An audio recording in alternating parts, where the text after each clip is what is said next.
are planning a performance of a new play, Juice, a concert reading on stage at the Michigan Theater.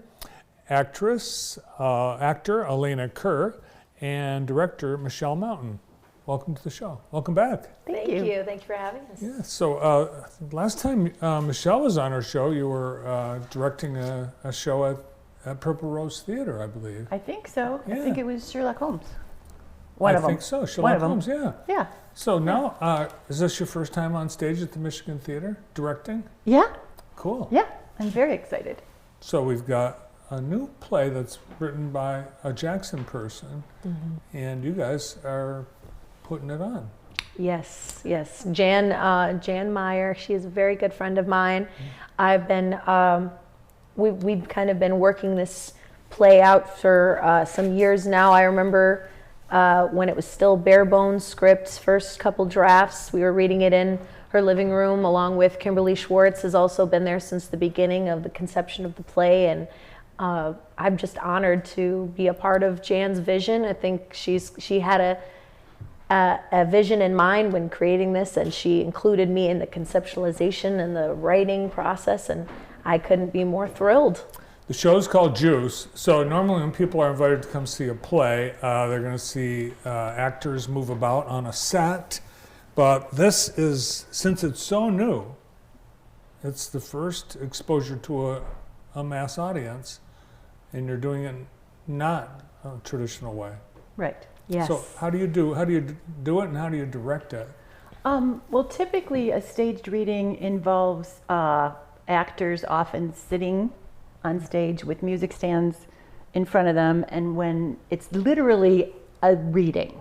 So when like Elena's going to speak, she'd get up from her chair, go to the music stand, interact with whomever else is in the scene. When that scene's over, if she goes off stage, she'd go back and sit down so it's not confusing as to why is that person standing there and not doing anything.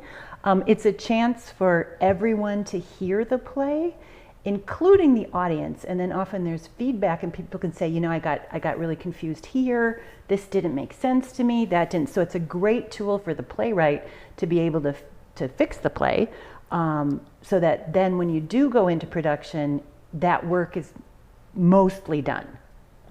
So directing actors reading the script, so your direction is in how they deliver. It's the same thing as it would be with blocking minus the blocking. So Okay. it would be like, I'd pull her aside and say, what do you want him to do? What do you want from him? Okay, bigger, or, pull it back a little bit, or oddly enough, I can't hear you. Or,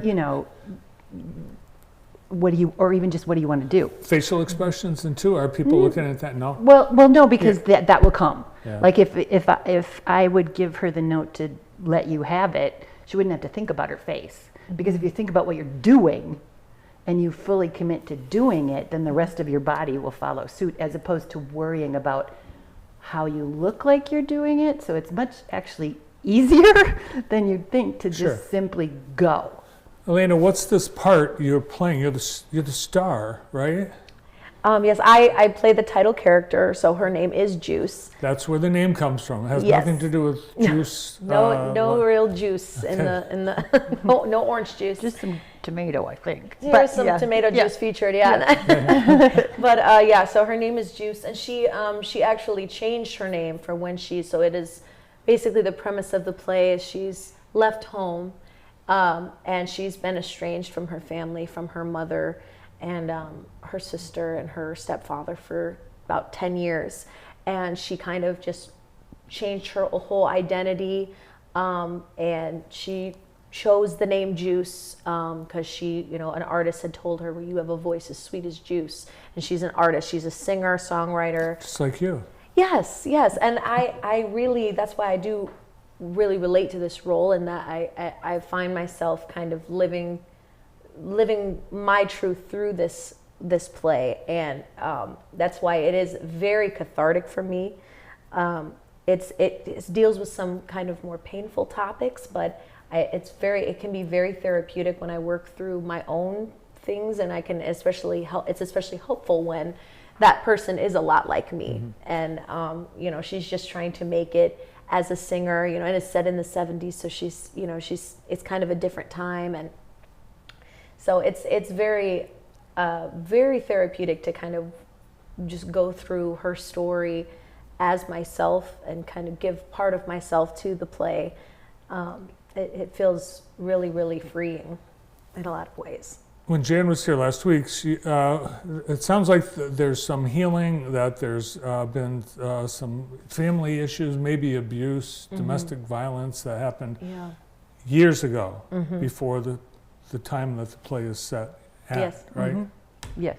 Yes. Well, and part of the thing I like about the play that isn't necessarily in the dialogue, but it's in the fact that you're doing pretty well, Right. all things considered, is A, that people can move on from trauma, B, some of it's still there, C, what happens when, you know, I mean, just people are much more complex than we usually think about, and also even the toughest person is fragile.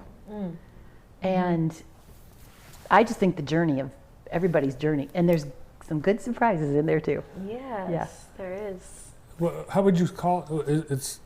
Is it a comedy? Is it a drama? Is it a I think, comedy?